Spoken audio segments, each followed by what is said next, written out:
بزرگان دین، نوجوان ساتھیوں، اللہ نے جس قوم کے اندر بھی نبیوں کو بھیجا ہے، جس قوم کے اندر بھی اللہ نے رسولوں کو مبعوث فرمایا ہے، اس قوم کی ہلاکت کو اللہ نے بچا دیا ہے۔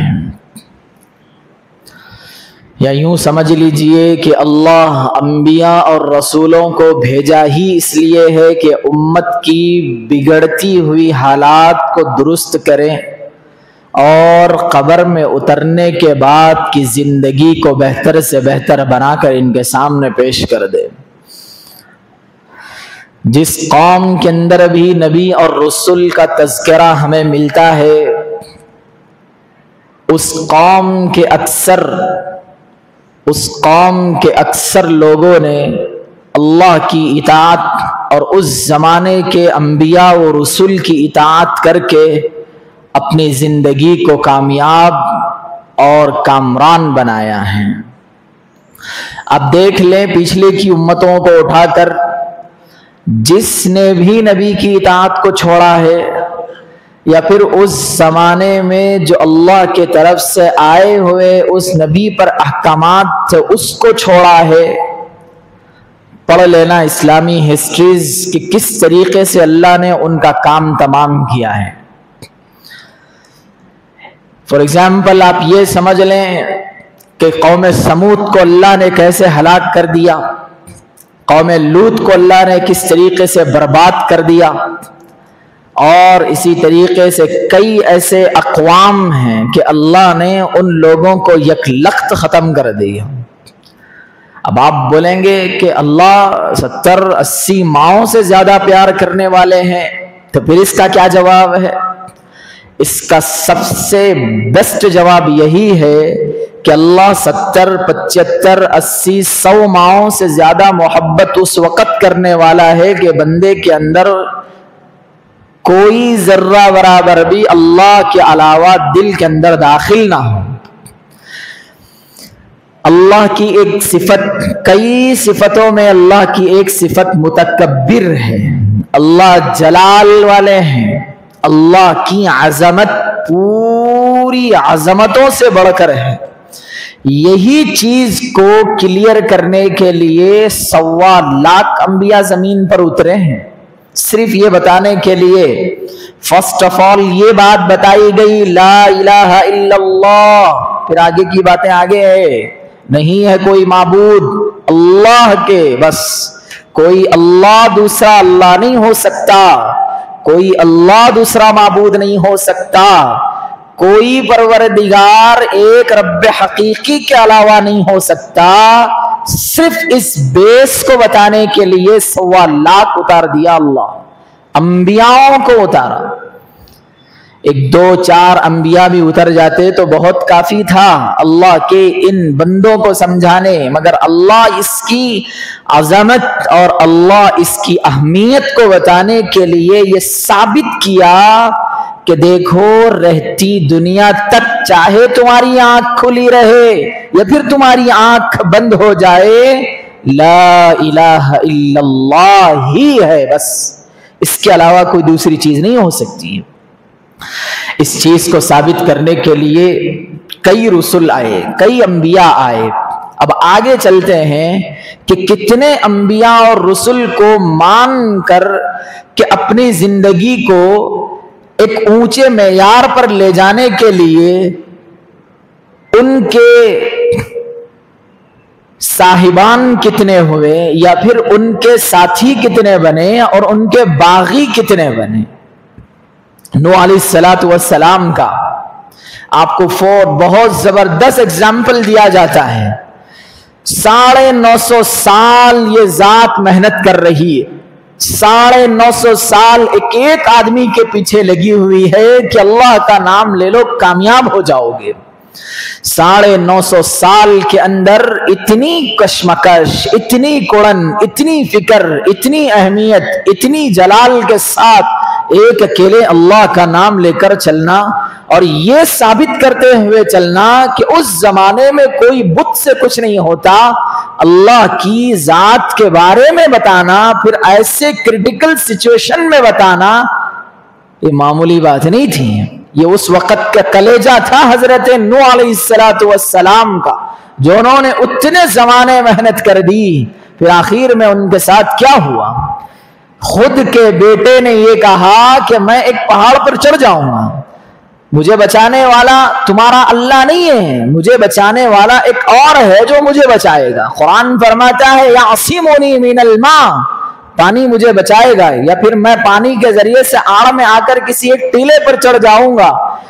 نبی نے اس وقت یہ نہیں کہا کہ دیکھو خدا کے واسطے آپ اپنا ٹھکانہ بنا لو، بلکہ صرف اتنا کہا ارکب معنا، آپ آئیے ہمارے ساتھ، زیادہ بڑی بات کرنے کی ضرورت نہیں ہے۔ مگر حالات کیا ہو، غرق کر کے رکھ دیا اللہ نے، اتنا برا ان لوگوں کے اوپر عذاب کو مسلط کر دیا کہ بس 80 سے زائد لوگ حضرت نوح علیہ السلام کے نہیں ہوئے۔ اتنے زمانے کی محنتوں کے بعد اب بتاؤ میرے بزرگان دین، عزیز ساتھیوں، نوجوانوں، کیا حضرت نوح کی محنت کم تھی، یا پھر ہماری عقل پہ تالے پڑ گئے تھے، یا پھر نوح علیہ السلام کا انداز صحیح نہیں تھا، یا پھر ہماری عقلوں کے اندر نہ جانے کتنے گھینٹ باندھے ہوئے تھے؟ سمجھنے کی بات یہاں یہی ہے، اس زمانے میں نوح آئے تھے، اس زمانے میں سمود آئے تھے، اس زمانے میں لوط آئے تھے، اس زمانے میں نہ جانے کتنے انبیاء اور رسول آئے تھے۔ ٹھیک اسی طرح اس زمانے میں محمد صلی اللہ علیہ وسلم کا دنیا میں تشریف لانا ہوا۔ جب دنیا میں محمد عربی صلی اللہ علیہ وسلم تشریف لاتے ہیں، چاروں طرف کوہرام مچا ہوا ہے، اتنی بد سے بدتر ہوتی گئی ہے حالت کہ کسی سے کوئی منہ لگنے کے لیے تیار نہیں ہے۔ انسان کی انسانیت تو کچرے میں پڑی ہوئی ہے۔ انسان کے اندر ایک ذات آتی ہے عورت، اس کا تو ٹھکانہ پیدا ہوتے ہی زندہ درگور کرنا ہے۔ اس مومنٹ پہ چلنے والی قوم کے درمیان میں 380 کے قریب بت رکھے ہوئے، ایک ایک کے گھروں کے اندر اتنے کشمکش کے عالم میں اللہ ایسی بنجر زمین پر محمد صلی اللہ علیہ وسلم کو نازل فرما کر یہ اعلان کروا رہا ہے، انی رسول اللہ۔ بول دو جا کر یہ بات، اب میں اللہ کا رسول ہوں، میں اللہ کا پیغامبر ہوں، اب مجھے اللہ نے ایک رسول بنا کر دنیا میں بھیجا ہے۔ اس وقت پتہ ہے کیا ہنگامہ ہوا؟ جس وقت تک نبی کو، جس وقت تک اس نام محمد کو لوگوں نے ایک اور نام دیا تھا، امین، صادق، سچا، یہ ساری چیزوں کو ہٹا کر کیا کیا اس زمانے میں؟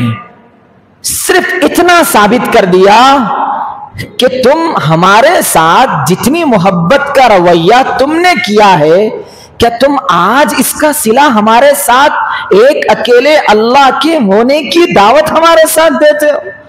ہم نے تو آپ کو زندہ نہیں چھوڑنا ہے۔ اور وہ بھی کس حالت میں دیا جا رہا ہے یہ جواب، اور یہ سوال کس حالت میں ہوا ہے؟ حیران ہوں گے آپ۔ یہ اس وقت میں میرے نبی صلی اللہ علیہ وسلم، ایک تو ہمارے ذہنوں میں یہ بیٹھا ہوا ہوتا ہے نبی کو 40 سال کی عمر کے بعد نبوت دی گئی، 40 سال کے بعد نبی بنایا گیا۔ نہیں، میرے نبی کو تو بچپن ہی سے نبی بنایا گیا، اعلان بعد میں ہوا، ظہور بعد میں ہوا کہ یہ نبی ہیں، یہ ایسے ہیں، ان کے اندر کا یہ جلال ہے، یہ کمال ہے، یہ اوصاف ہیں، یہ صفات ہیں جن کے بارے میں قرآن نچھاور کر کر رکھ دیا گیا۔ آسمان سے فرشتے سلام کے لیے اترے، ان کے صحابہ کے مدد کے لیے آسمان سے ہزاروں کا لشکر نیچے اتر کر پورے لوگوں کو ایک طرح کی فتح کے جھنڈے گاڑنے پر مجبور کر۔ بزرگان دین، یہاں ایک بات یہ سمجھ لیں، مسئلہ نبی صلی اللہ علیہ وسلم یا میں اور آپ کسی ایسی جگہ چلے جائیں جہاں پر ایک اکیلے اللہ کی دعوت آپ کو دینا ہے تو اس وقت ہمارے بدن میں کپ کپی آ جاتی ہے اور بندہ یہ سوچنے پہ مجبور ہو جاتا ہے میں ایک اکیلے اللہ کی دعوت دوں تو کیسے دوں؟ میرا بیک گراؤنڈ کو میں دیکھوں گا، میرے پیچھے کے لوگوں کو میں دیکھوں گا کہ میرا پیچھے کا معاملہ کیسا ہے، یا پھر میرے پیچھے کے لوگوں کے اندر کوئی بڑے لوگوں میں سے ہیں، اگر کچھ ہو جائے تو مجھے وہ سپورٹ کریں گے۔ نبی صلی اللہ علیہ وسلم کا کوئی نہیں تھا، دنیا میں آنے سے پہلے والد کا سایہ اڑ گیا، 6 سال کی عمر میں والدہ چلی جا رہی ہیں اور چند ہی برس گزر گئے تھے کہ نبی پاک صلی اللہ علیہ وسلم جب اپنی نبوت کا اعلان کرتے ہیں تو رشتہ دار دور ہو رہے ہیں۔ ان سب کے باوجود بھی اللہ نے صرف ایک بات کہی ہے، کیا کہی ہے؟ یا ایھا الرسول بلغ ما انزل الیک من ربک وان لم تفعل فما بلغت رسالتہ۔ یہ تھی چیز رونگٹے کھڑے کرنے والی تھی یہ بات کہ کیا کہا؟ اے رسول یاد رکھنا اگر تم بھی ہمارے پیغامات کو پہنچانے سے پیچھے ہٹ گئے تو تم نے اپنے رسول ہونے کا حق ادا نہیں کیا ہے۔ یہ رسول کو بتائی جا رہی ہے بات، آپ یوں سمجھ لیں یہ رسول کو دھمکی ہے، یہ بات ایسی نہیں کہی جا رہی ہے۔ کون سے رسول کے بارے میں؟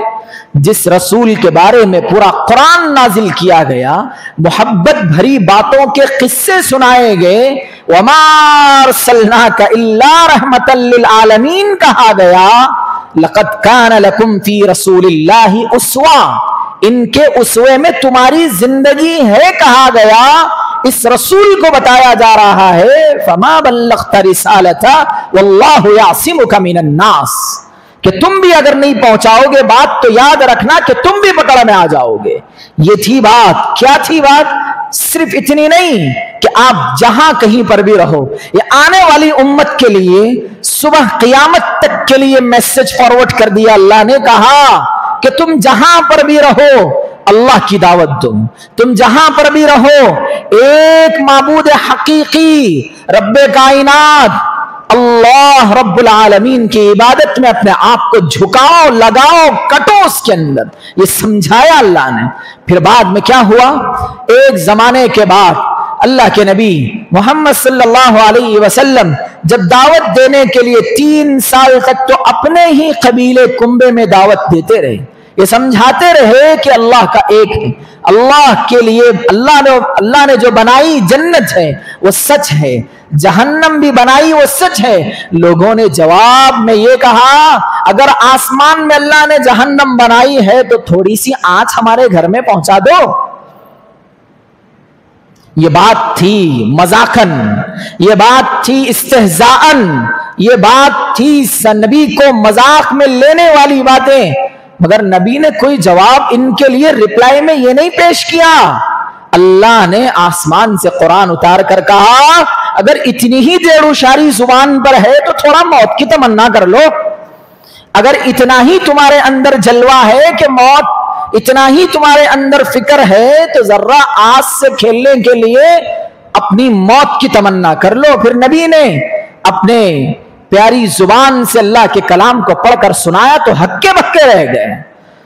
پھر آتے ہیں مدینہ کے دور سے ایک قبیلے کے طفیل بن عمر دوسی، دوس قبیلے کے، مکہ کے اندر بیٹھے ہوئے ہیں اللہ کے نبی صلی اللہ علیہ وسلم، یہ بہت بڑے سردار تھے، ابھی یہ مسلمان نہیں ہوئے تھے۔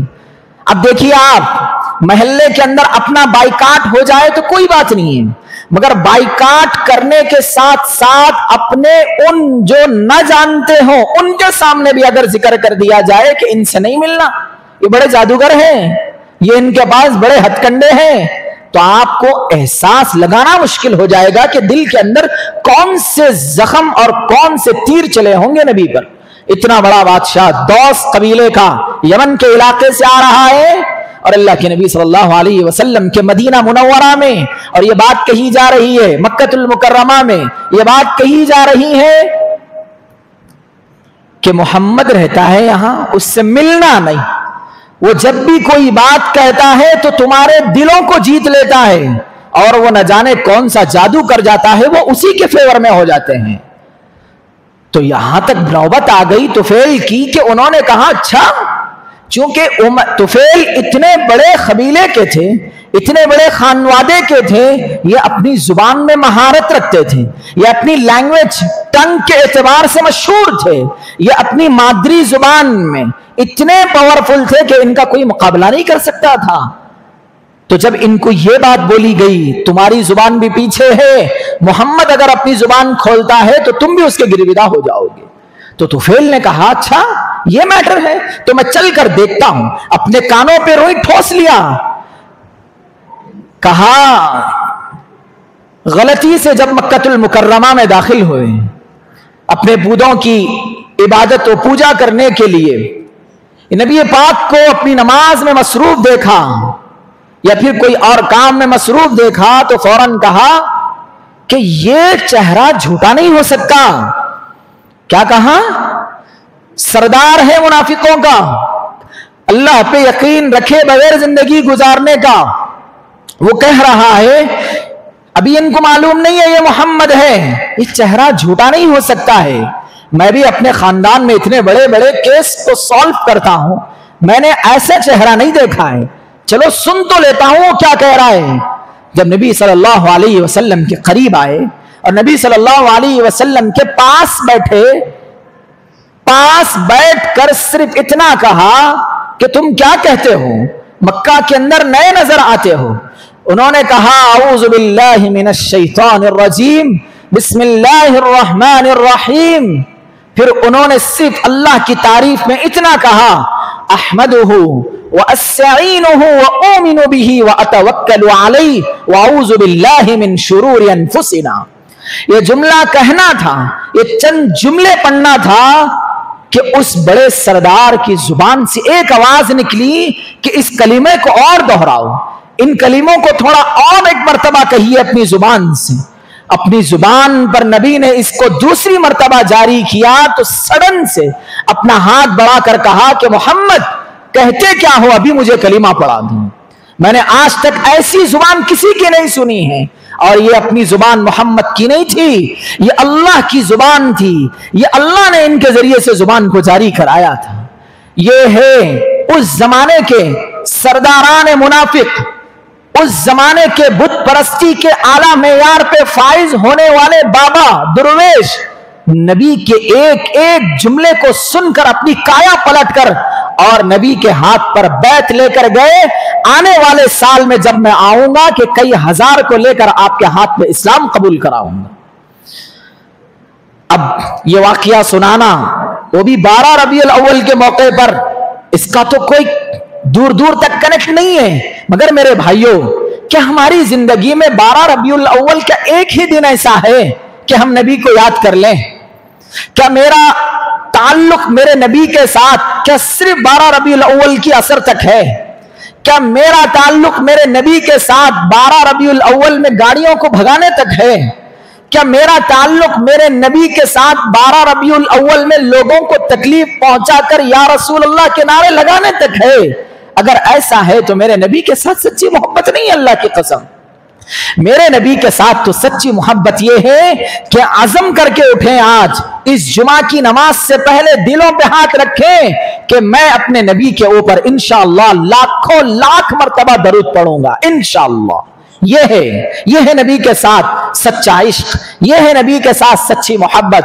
آج کے بعد سے میں اپنے نبی کی ایک ایک سنت کو زندہ کروں گا، یہ ہے سچی محبت۔ نبی صلی اللہ علیہ وسلم نے فرمایا آخری زمانے میں امت آئے گی، ایک سنت پر عمل کرے گی، اس کو 100 شہیدوں کا ثواب دیا جائے گا۔ کان پہ جو نہیں رنگتی ہمارے کیا ہونے والا ہے، ہمیں ثواب نظر نہیں آتا ہے نا، اسی لیے ہمارے لیے ثواب دکھنا چاہیے۔ نبی کی ایک سنت زندہ کرے 5 لاکھ روپے ملنا چاہیے۔ میرے بھائیوں بزرگوں، یہ دنیا کی کرنسی خبر میں نہیں آئے گی، اللہ کے پاس کی جو رحمان کا جو بینک ہے وہ تمہارے قبر کے اندر بھی کام آئے گا۔ وہ اٹھائے گا تمہیں اور کہے گا کہ تمہارا بینک بیلنس بہت ہے، تمہیں تو بغیر سوال کتاب کے آسمان کے اوپر جنتوں کی سیر کراتے ہیں، چلے۔ یہ ہے چونکہ ابھی معلوم نہیں ہے، اگر یہاں ہم بیٹھ کر مرنے کے بعد کے واقعات سنائیں تو لوگ بے ساختہ ہو کر کہتے ہیں مولانا کیا آپ نے مرنے کے بعد کے حالات کو دیکھا ہے؟ میں نے دیکھا ہے قسم سے، میرے اللہ کے نبی نے جو کہا وہ سچ ہے، میرا اللہ جو کہتا ہے وہ سچ ہے۔ اگر آپ نہیں مانتے ہو تو میرا کوئی قصور نہیں ہے، مگر بالیقین کہوں گا کہ مرنے کے بعد 2 فرشتے آئیں گے، اللہ کی قسم کھا کر کہتا ہوں۔ پھر وہاں سے سوالات کا سلسلہ اٹھے گا، مار دھاڑ ہوگی، پکڑ ہوگی، اللہ کی دی ہوئی نعمتوں کو برابر کیا جائے گا، پھر اللہ کی ذات کے سامنے لایا جائے گا، پھر اس کے بعد ہمارا حشر ہوگا، پوچھیں گے اللہ، پھر ہمارے حساب میں کٹوتی اگر نکلتی ہے تو لامحدود جہنم میں دھکے مار کر پھینک دیا جائے گا۔ اب بتاؤ، مسلمان ہونا کافی ہے؟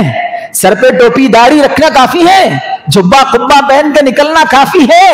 ایمان پہ چلنا ہوگا، ایمان پہ زندگی لانا ہوگا۔ ہاں، یہ کہتے کہتے انبیاء نے 70 سال نکالے، 950 سال نکالے، 80 سال نکالے، 1000 سال نکالے، مگر یہی کہا کہ اللہ کی ذات پر بھروسہ رکھنا اور آگے چلتے جانا کہ پھر دیکھنا انشاءاللہ زندگی میں منازل کیسے طے۔ ایک صحابی آتے ہیں نبی کے پاس، کہتے ہیں نبی جی میں ایمان تو لایا مگر میرا پورا خاندان قبیلہ مجھ سے دور ہو گیا، اب میرے پاس کوئی کھانے کا مسئلہ نہیں، اب میں پریشان حال ہوں، اب میں کروں تو کروں کیا؟ میرے نبی نے یہ نہیں کہا کہ اب تم ایمان لائے بیٹھ جاؤ آسمان سے دستر اترے گا، وہ تو میرے نبی کے لیے بھی نہیں اتر سکا۔ میرے نبی چاہتے تو اتارتے تھے، مگر انہوں نے کہا کہ رہتی دنیا تک کے لیے میسج دینے کے طور پر اگر میں جنت کا دستر لاؤں تو میری امت کہے گی وہ نبی تھے، دستر منگائے، کھائے، اپنی زندگی گزارے۔ نبی نے کہا کہ پتھر باندھ کر بتاؤں گا میں اپنی امت کو کہ میں نے پتھر باندھے تھے، میرے نبی نے پتھر باندھا۔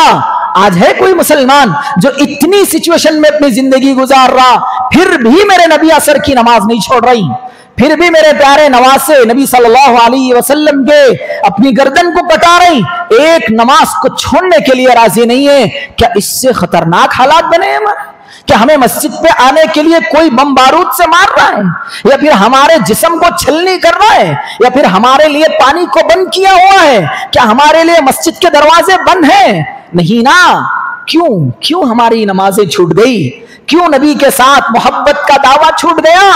نبی کا دامن نہیں چھوڑیں گے میرے پیارے، پکڑو تو صحیح، تو چھوڑنا تو بات کی چیز ہے، پکڑو تو صحیح۔ میں منع نہیں کر رہا ہوں، مناؤ ربیع الاول، جتنا منانا ہے مناؤ، مگر میرے بھائیوں محبت سے مناؤ، پورا سال مناؤ، پورے سال میں نبی کو مناؤ، پورے سال نبی کو مناؤ، نبی کی اطاعت کرو، پھر اس کے بعد کہو کہ ہم سچے عاشق رسول ہیں۔ میں سیلوٹ کرتا ہوں ایسے عاشقان رسول کو، مگر یہ کیا ہے؟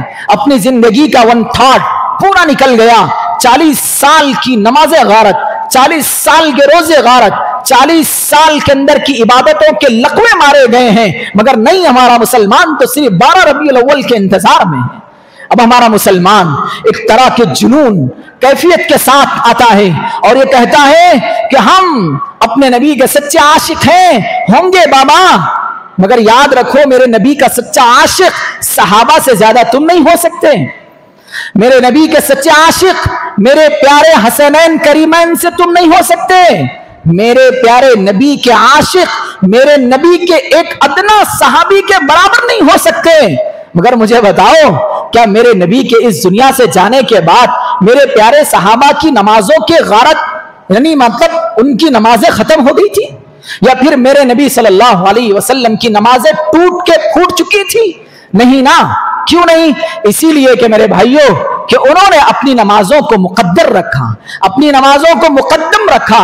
کہا نبی تو اس دنیا سے جا سکتے ہیں، کیا کہا تھا ابو بکر نے محمد کی وفات پر صلی اللہ علیہ وسلم؟ دیکھ لو، سن لو، محمد کی جو اتباع کرتا تھا وہ سمجھ جائے آج محمد دنیا سے قدمات مر چکے ہیں، انتقال کر چکے ہیں، اللہ کی رحمت میں جا چکے ہیں۔ ہاں یہ بھی سن لو، جو اللہ کی عبادت کرتا ہے وہ اللہ حی قیوم ہے، وہ اللہ زندہ ہے، وہ اللہ کو اونگ نہیں آتی، ولا سینا ولا نوم، نہ نیند نہ اونگ نہ کچھ نہیں، کیا نہیں، وہ اللہ ایک اپنی ذات میں اکیلا اللہ ہے۔ اگر وہ اللہ کی عبادت کرتے ہو تو وہ اللہ کے دامن میں لوٹ کر آؤ، وہ اللہ کل تمہیں اس نبی کی اطاعت کی وجہ سے دنیا سے 10 گنا بڑی جنت دینے والا ہے۔ یہ ہے سستا سودا دنیا میں کر لو میرے بھائیوں. کبھی اگر آپ کو دل بولے سورہ عبس پارے 30 کے اندر آپ اس کا ترجمہ پڑھ لینا. اللہ نے قیامت کے کیسے ہولناک مناظر کھینچے ہیں. آج بولتا ہے نا دوست کہ اپنی زندگی کے اندر مرنا تیرے ساتھ ہے, جینا تیرے ساتھ ہے. یہ قبر کی مٹی کے اندر تمہارا ساتھ نہیں دیں گے, یہ قبر کی مٹی کے اندر آپ کے ساتھ نہیں آئیں گے. اللہ کے نبی کے پیارے صحابہ نے کہا, اے میرے اللہ کے نبی, کیا ہم آپس میں جیسا دنیا میں ایک دوسرے کا ساتھ دیتے ہیں کل قیامت میں بھی ساتھ دیں گے؟ تو نبی کی زبان پہ آیا کہ ہر ایک نفس نفسی کے عالم میں ہوگا, کوئی کسی کو نہیں پہچانے گا جب تک جنت کے اندر ہماری سرٹیفکیٹ کے ساتھ ہمارا انٹر نہ ہونا پائے. یہ ہے مسلمانوں, میرے بھائیوں سمجھو, وہ نبی کے صحابہ تھے تو ان کو اتنا ڈرایا گیا. ہما شما کا کیا حال ہوگا, میرے اور آپ کا کیا مقام ہوگا, کیا بولیں گے اللہ کو ہم سامنے رکھ کر, کیا اللہ کے سامنے ہم اپنا معروضہ پیش کریں گے, درخواست دیں گے, اے اللہ ہم نے 12 ربیع الاول میں جھنڈیاں لہرائی, بات ختم, ہم نے صرف اتنا کر دیا, بات ختم, ہم نے وہ کر دیا, بات ختم. نہیں نا, اللہ کہیں گے کہ اس کے بعد 13 ربیع الاول بھی آیا تھا, تو نے کیا کیا؟ 13 ربیع الاول کا حساب دے, 14 ربیع الاول کا حساب دے, 15 ربیع الاول کا حساب دے. اب بتاؤ, آنکھیں کھلے کی کھلی رہ جائیں گی, کلیجے منہ پہ آئیں گے. اس وقت کہیں گے مرنے کے بعد دیکھیں گے مولانا, ابھی کیوں اس کی ٹینشن, کیا دیکھو گے میرے بھائیوں مرنے کے بعد؟ سب کچھ تو بتایا جا رہا, ساری چیزیں کھول کر رکھ دی گئی. اللہ کے سامنے ٹھہرنے سے بھی کب کب آئیں گے. وَأَمَّا مَنْ خَافَ مَقَامَ رَبِّهِ وَنَهَى النَّفْسَ عَنِ الْهَوَىٰ, اپنی خواہشوں کی اتباع کرنے والا بندہ اللہ کے سامنے ٹھہرنے سے بھی لڑکھڑائے گا. یہ ہے انبیاء ہیبت میں آئیں گے, رسول تک ہیبت میں آئیں گے, اللہ کے جلال کو برداشت نہیں کرتے ہوئے میرے اور آپ کو تو ایک کونے میں پھینک دیا جائے گا. اعمال کو ساتھ لے کر چلو میرے بھائیوں بزرگوں, جو کرنا ہے اسلام کے دائرے میں کرو, اور اللہ کے رسول کو اللہ کے رسول کی اطاعت میں کرو, اور اللہ کی اطاعت میں کرو. ایک موسٹ پاورفل بات کہہ کر میں اپنی بات ختم کرتا ہوں. آج سے یہ ارادہ کرو, میں نے بہت سی جگہوں پر یہ سارے لوگوں کو میں کہتے جا رہا ہوں کہ اللہ کے لیے اس کے رسول کے اوپر درود پڑھنا شروع کرو, اور اپنی زندگی کے 10 منٹ نکال کر استغفر اللہ پڑھو, اپنی زندگی کا محاسبہ کرو. زندگی کے اندر اگر تم اپنا محاسبہ نہیں کرے, کل قیامت میں اگر اللہ پکڑنے پہ آ جائے تو ہماری کوئی برابری کر ہی نہیں سکتا ہے, ہم تو ختم ہو گئے. اسی لیے میرے بھائیوں بزرگوں, اللہ سے دعا ہے کہ اللہ تعالی ہم تمام کو سچے دل سے, پیارے دل سے اپنے پیارے حبیب محمد صلی اللہ علیہ وسلم کی اطاعت میں زندگی گزارنے کی توفیق نصیب فرمائے. یہ مہینہ میرے نبی کا اس دنیا میں آنے کا ہے, ہم اپنے نبی کو اس دنیا میں ویلکم کس طرح کریں گے؟ اپنے نبی کے اس مہینے میں دنیا میں آنے پر جو ہم اس کا موسٹ ویلکم کریں گے وہ صلی اللہ علیہ وسلم سے کریں گے. کون کون کریں گے؟ انشاءاللہ ہم سب کریں گے انشاءاللہ. اللہ کے نبی پہ خوب درود پڑھیں گے, اپنی ذات کو گناہوں سے بچانے کے لیے استغفر اللہ کا ورد کریں گے. اللہ سے دعا ہے کہ اللہ تعالی ہم تمام کو نبی پاک کی سیرت پڑھ کر اپنی زندگی کو منور کرنے کی توفیق نصیب فرمائے. وآخر دعوانا ان الحمد للہ رب العالمین. جو